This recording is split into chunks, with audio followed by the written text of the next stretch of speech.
এই সপ্তাহেও সোমবারে চলে গিয়েছিলাম শিবের মাথায় জল ঢালতে, কিন্তু বাড়ি থেকে বেরোনোর আগে সে কি বৃষ্টি, থামার কোনো নামই নেই। যে একটু কমেছে ভাবলাম বেরোবো, অমনি আরো জোরে বৃষ্টি নামা শুরু হয়ে গেছে। তবুও কি করা যাবে, এই বৃষ্টির মধ্যেই কিন্তু আমরা সবাই বেরিয়ে পড়লাম বাড়ি থেকে। এই বৃষ্টির মধ্যে ভিজে ভিজে কাকি দোকান থেকে গিয়ে লাড্ডু নিয়ে আসলো, আর আমরা চলে আসলাম মহাকাল ধামে। এখন আমাদেরকে নদী পার করে যেতে হবে, আর এখানে প্রচুর বৃষ্টি হচ্ছে, আমাদেরকে কিন্তু ভিজে ভিজেই যেতে হবে। কিন্তু যাই হোক, ভোলে বাবার জন্য এতটুকু কষ্ট কিন্তু করাই যায়। আর আমি বাড়ি থেকে একটা ছোট প্লাস্টিক নিয়ে এসেছিলাম ফোনটাকে রাখার জন্য, যেন ফোনটা না ভিজে যায়। তারপরে হেঁটে হেঁটে চলে গেলাম একেবারে মন্দিরের সামনে। আর এই বৃষ্টির মধ্যেও দেখো কত লোক দাঁড়িয়ে আছে কিন্তু লাইনে। তবু এবছর অনেকটাই ভিড় কম আছে, হয়তো বৃষ্টির জন্য এবছর ভিড়টা কম হয়েছে। যাই হোক, কাকিমুনি একটা ছাতা নিয়ে এসেছিল, আর ওই ছাতার মধ্যেই আমি আর কাকিমুনি দাঁড়িয়েছিলাম।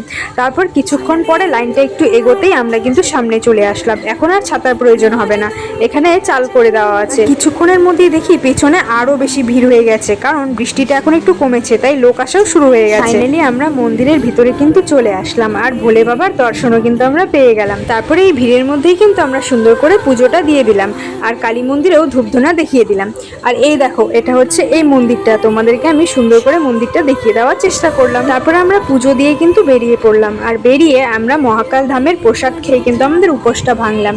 এই মহাকাল ধামের প্রসাদ খেতে কিন্তু আমার খুবই ভালো লাগে। সো আজকের ব্লগটা ছিল কিন্তু এই পর্যন্তই। তোমাদের কেমন লেগেছে অবশ্যই কমেন্ট করে জানাবে। Thanks for watching.